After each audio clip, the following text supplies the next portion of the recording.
Hello friends, आजच्या नवीन व्हिडिओमध्ये तुमचे मनापासून स्वागत करते। तर आज आपण बघा इथं हा 34 साईजचा 3 पीस प्रिन्सेस कट ब्लाउज आहे। तर त्याची संपूर्ण कटिंग पाहणार आहोत। तर त्यासाठी बघा मी इथं पेपर घेतलेला आहे आणि त्याची बंद बाजू माझ्या साईडने ठेवलेली आहे। त्याच्यानंतर बघा ब्लाउजची जी उंची आहे तर ती 14 इंच होती। तर त्याच्यात प्लस मी 1 इंच ॲड केलं, म्हणजे इथं पूर्ण उंची ब्लाउजची 15 इंच घेतलेली आहे। तर या पद्धतीने मार्किंग करून घ्यायची बघा। उंची जेवढी तुमच्या ब्लाउजची असेल तेवढं या पद्धतीने एक लाईन आखून घेऊया आपण। त्याच्यानंतर बघा आपल्याला इथं पुढे जी पट्टी आहे ती एक्स्ट्राची घ्यायची आहे, म्हणजे आपला पफ आहे तो ब्लाउजला एकदम व्यवस्थित येतो।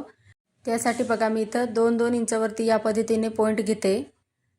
तर पहा व्यवस्थित जे आपण ब्लाउजची पूर्ण उंची मोजलेली आहे, तर उंचीपासून तर खालीपर्यंत मी असं 2-2 इंचावरती मार्किंग करून घेते।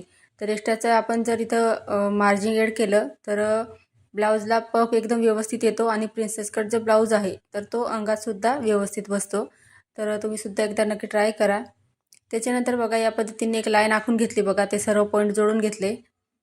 आता जी लाईन आखलेली आहे आपण तिथून आपल्याला पुढे शोल्डरचं माप टाकायचं आहे 5.5 इंच।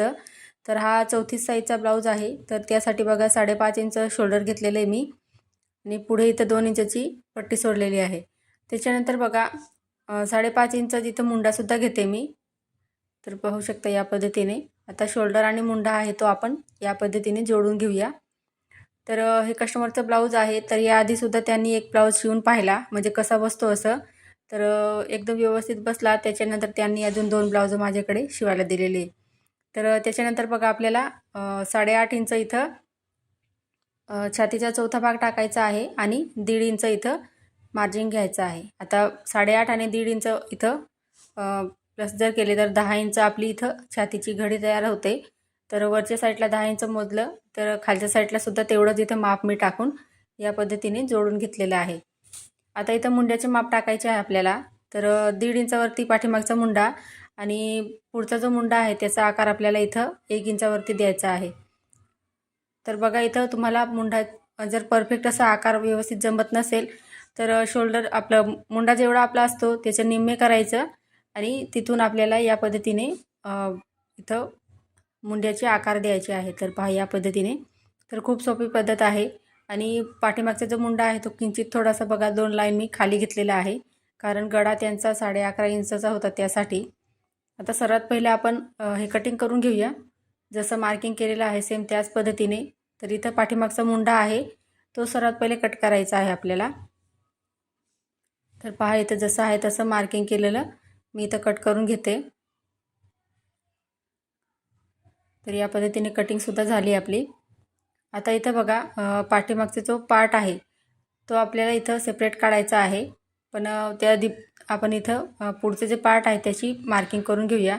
तर पुढचा जो गळा आहे तर तुम्ही इथं आवडीनुसार घेऊ शकता। तर मी ते 6.5 इंच पुढचा गळा घेतलेला आहे आणि गळा रुंदी जी आहे ती 2.5 इंच घेतलेली आहे। तर या पद्धतीने बघा पुढचा गळा काढण्यासाठी आपण या पद्धतीने बॉक्स तयार करून घेऊया। तर पहा इथं या पद्धतीने बॉक्स तयार केला मी आणि सिंपल असा मी इथं गोलगडा आहे त्याचा शेप देऊन देते। तर तुम्ही तुमच्या आवडीनुसार इथं गळ्याला आकार देऊ शकता। आता जेवढे आपण इथं मार्किंग केलेलं आहे ते लिहून घेऊया, म्हणजे आपल्याला लक्षात राहील आपण कोणती मापं कुठे टाकलेली आहे ते। तर इथं बघा मार्जिन सहित आपण इथं 10 इंच छातीची घडी घेतलेली होती, 6.5 इंच पुढचा जो गळा होता ब्लाऊजचा तो घेतला आणि खालच्या साईडला सुद्धा 10ची घडी घेतली होती, त्यासाठी तेवढं 10 लिहिलं आहे मी। आता बघा गळ्याच्या तिथून तर खालीपर्यंत तिरकस अशी लाईन आखून घ्यायची, जसं मी इथं व्हिडिओमध्ये दाखवते आहे सेम त्याच पद्धतीने। आता तिरकस लाईन आखली तिथून 2.5 इंच आपल्याला क्रॉसपट्टी काढायची आहे। त्यासाठी 2.5 इंच घ्यायचं गळ्याकडून आणि आपल्याला फिटिंगच्या साईडने 2 इंच घ्यायचं आहे। तर हे 2 मार्किंग करून घ्यायचे। त्याच्यानंतर बघा आपल्याला उभा जो टक्स आहे आपला तर तो मोजायचा आहे। तर इथे 10 इंच मी उभा टक्स घेतलेला आहे। त्याच्यानंतर आडवा टक्स आहे आपल्याला 4.25 इंचावरती घ्यायचा आहे, त्याच्याने काय होतं पफ एकदम व्यवस्थित येतो। तर पहा इथं मी या पद्धतीने खालीसुद्धा लाईन आखून घेते। आता इथे तुम्हाला कुठून कोणतं माप आपण घेतलं ते लक्षात राहावं यासाठी बघा तुम्हाला परफेक्ट अशी डायग्राम काढून देते मी, म्हणजे तुम्हाला लक्षात राहील। तुम्ही वहीमध्ये सुद्धा ही डायग्राम काढू शकता। आता बघा इथं उभा टक्स आपण 10 इंच घेतला होता इथं, तर इथं लिहून घेऊया आपण उभा टक्स. त्याच्यानंतर आपण इथं 4.25 इंच आडवा टक्स घेतलेला आहे. तर इथं तुम्ही 4 इंचसुद्धा घेऊ शकता. तर मी इथं बघा इथं 3 लाईन दिली आहे, म्हणजे 4.25 इंच झाले ते, त्यासाठी. आता बघा खालून जी लाईन आखलेली आहे मध्ये आपण, तिला 1 इंचावरती मार्किंग करायचं आहे.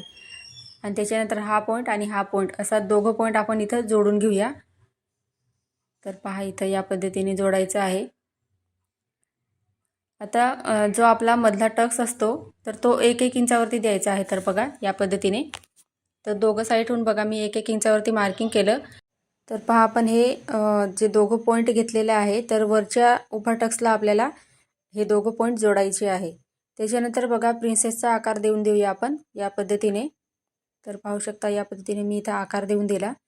तर इथं बघा आपलं 34 साईजचं क्रॉसपट्टीचं पॅटर्न तयार झालेलं आहे. तर तुम्हाला काय डाऊट असतील, काय समजलं नसेल तर तुम्ही मला कमेंटमध्ये विचारू शकता. तर त्याच्यानंतर बघा दोघं पार्ट आपण सेपरेट करून घेऊया. तर सर्वात पहिले बघा आपण जी एक्स्ट्राची पट्टी आखलेली होती बघा, सरळ लाईन आखलेली होती 2-2 इंचाची. तर तिथे कातरने आपल्याला अशी कट मारायची आहे. म्हणजे काय होईल की पुढच्या पार्टला आपल्याला एक्स्ट्राची पट्टी ती आपण वाढव घेतलेलं होतं आणि पुढचा पार्ट आपल्याला व्यवस्थित यावा यासाठी या पद्धतीने पट्टी होती ती 2 इंचाची कट करून घ्यायची आहे. म्हणजे आपलं पुढचं पार्ट सेपरेट होईल आणि पाठीमागचा सुद्धा व्यवस्थित येईल. तर इथं बघा या पद्धतीने मी कटिंग करून घेतलं. आता हा झाला आपला पाठीमागचा पार्ट. त्याच्यानंतर पुढच्या पार्टची कटिंग करून घेऊया. तर सर्वात पहिले बघा जो मुंड्याचा आकार आहे तो सर्वात पहिले कट करायचा. तर पहा इथं या पद्धतीने. त्याच्यानंतर बघा क्रॉसपट्टी आहे, तर क्रॉसपट्टीची कटिंग करायची आहे आपल्याला. तर हे पहा. त्याच्यानंतर जसं आपण मार्किंग केलेलं आहे बघा, तर तिरकस अशी लाईन आखलेली होती ती. तर पुढचा जो गळा आहे तो, तर या पद्धतीने आपल्याला कटिंग करून घ्यायचं आहे. आणि ब्लाऊज शिवून एकदम व्यवस्थित फिटिंगमध्ये बसतो. तर तुम्ही सुद्धा एकदा नक्की ट्राय करा. आणि प्लीज व्हिडिओ जर तुम्हाला थोडाफार आवडला असेल तर प्लीज लाईक करायला विसरू नका. तर इथं बघा या पद्धतीने कटिंग झालेलं आहे आपलं. त्याच्यानंतर बघा बाहीची कटिंग पाहूया आपण. तर 3.5 इंचची बाही, तर त्याच्यात 1 इंच मी एक्स्ट्रा ॲड केलेलं आहे. म्हणजे आपलं 4.5 इंच मी ब्लाऊजची बाहीची लांबी घेतलेली आहे. आता इथे बघा छातीचा चौथा भाग अधिक आपण 1.5 इंच मार्जिन घेतलेलं होतं, तर ते 10 इंच आलेलं होतं. तर छातीच्या घडी आपली 10 इंच होती, तर त्याच्यामधून 1 इंच मायनस करायचं आहे आपल्याला आणि इथं बाहीची घडी टाकायची आहे 9 इंच. तर हे पहा या पद्धतीने. तुमची बाही जर जोडताना कमी पडत असेल तर तुम्ही नक्की ट्राय करा. तर इथं बघा आपण लिहून घेऊया बाहीची घडी. तर छातीच्या घडीमधून 1 इंच मायनस करायचं आहे आणि बाहीची घडी टाकायची आहे. आता वरून बघा मुंड्याचा आकार देण्यासाठी 2.5 इंचावरती मी इथं मार्किंग केलं. त्याच्यानंतर बघा आतल्या साईडला 2 इंचावरती मार्किंग करायचं आहे. तर जे 2 इंच आहे ते सर्व साईजसाठी सेमच आहे. त्याच्यानंतर तिरकस लाईन आखायची आणि 3 पॉईंट घ्यायचे आहेत 1.5 इंचावरती. तर पहा या पद्धतीने. आता पुढचा जो पॉईंट होता त्याला खालच्या साईडला मी अर्धा इंचावरती मार्किंग केलं आणि वरचे जे 2 होते त्यांना वरच्या साईडने दिलेले, जसं तुम्हाला व्हिडिओमध्ये दाखवत तसं सेम त्याच पद्धतीने आपल्याला व्यवस्थित आकार देऊन द्यायचा आहे. तर बाही जोडताना कमी पडत नाही आणि व्यवस्थित येते. त्याच्यानंतर खालच्या साईडला दंडघेरचं माप टाकायचं आहे आणि 1.5 इंच मार्जिन घ्यायची आहे. म्हणजे आपण जेवढे ब्लाऊजमध्ये मार्जिन घेतली आहे तेवढीच बाहीमध्ये सुद्धा घ्यायची आहे आपल्याला. आणि तुम्ही जर 2 इंच शिलाई मार्जिन ॲड केली असेल तर बाहीमध्ये 2 इंच मार्जिन ॲड करायचं आहे. तर हे लक्षात ठेवायचं. त्याच्यानंतर बघा सर्वात पहिले वरचा आकार होता आपल्याला बाहीचा, तो सेपरेट कट करायचा आहे आणि बाही ओपन करून पुढचा जो मुंड्याचा आकार आहे तो इथं कट करून घ्यायचा आहे.